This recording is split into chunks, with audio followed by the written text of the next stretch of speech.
Hello bachcho, let's read the question. The question says a plant cell, an animal cell and a bacterial cell share the following features. A. Cell wall, ER and vacuole. B. Cell wall, PM, which is plasma membrane and mitochondria. C. Cell wall, nucleus and cytoplasm. D. Plasma membrane, cytoplasm and ribosome. इस question में हमारा की concept होगा cell. Cell होता है basic structural and functional unit of life and ये दो तरीके का हो सकता है which is prokaryotic cell and eukaryotic cell. जो प्रोकैरियोटिक सेल्स होते हैं इनमें well defined nuclear region present नहीं होता एंड यूकैरियोटिक सेल्स में well defined nuclear region present होता है. तो we can write in prokaryotic cell there is no well defined nuclear region, जिसकी वजह से हम बोल सकते हैं कि प्रोकैरियोटिक सेल में there is no true nucleus. अब जो प्रोकैरियोटिक सेल्स होते हैं they have no membrane bound cell organelles. और अगर बात करें यूकैरियोटिक सेल्स की अबाउट यूकैरियोटिक सेल्स, तो यूकैरियोटिक सेल्स में well defined nuclear region present होता है. They have well defined nuclear region और साथ ही साथ इन सेल्स में ट्रू न्यूक्लियस भी प्रेजेंट होता है. True nucleus is also present. In cells में there are membrane bound organelles also. membrane bound organelles भी present होते हैं.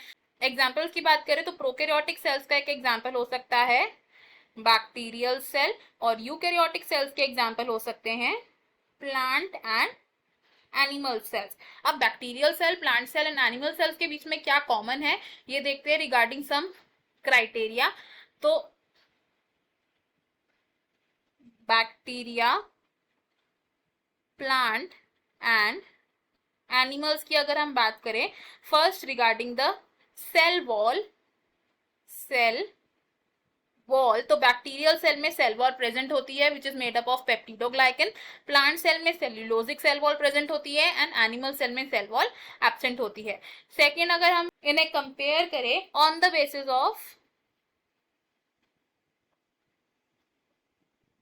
मेम्ब्रेन बाउंड ऑर्गेनल्स जैसे कि endoplasmic reticulum, nucleus, vacuole, mitochondria etcetera, तो बैक्टीरियल सेल्स में ये मेम्ब्रेन बाउंड ऑर्गेनल्स एब्सेंट होते हैं, प्लांट सेल में प्रेजेंट होते हैं, एनिमल सेल्स में भी प्रेजेंट होते हैं.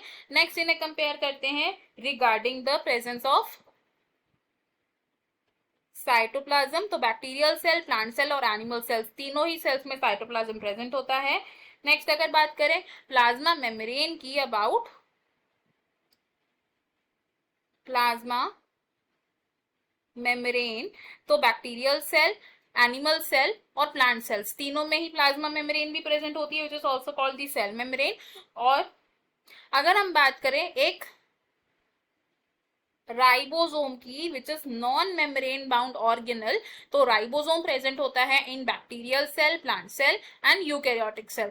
तो इन सेल्स में क्या क्या चीजें कॉमन है? It is the presence of cytoplasm, plasma membrane and ribosome, जो तीनों ही तरीके के सेल्स में प्रेजेंट होती हैं. तो अगर हम अपने ऑप्शंस देखें, इन ऑप्शंस में से हमारा करेक्ट आंसर होगा option D, because plasma membrane, cytoplasm and ribosome तीनों ही तरीके के सेल्स में प्रेजेंट होते हैं. ऑप्शन ए रॉन्ग हो जाएगा because cell wall animal cells में प्रेजेंट नहीं होती है, एंडोप्लाज्मिक रेटिकुलम और वैक्यूल बैक्टीरियल सेल्स में एब्सेंट होते हैं. ऑप्शन बी भी रॉन्ग हो जाएगा because cell wall animal cells में प्रेजेंट नहीं होती है एंड माइटोकॉन्ड्रिया बैक्टीरियल सेल्स में प्रेजेंट नहीं होता. ऑप्शन सी भी रॉन्ग हो जाएगा because cell wall animal cells में एब्सेंट होती है और न्यूक्लियस बैक्टीरियल सेल्स में एब्सेंट होता है. हमारा फाइनल आंसर ऑप्शन डी है. I hope you have understood it well. Best of luck. Thank you.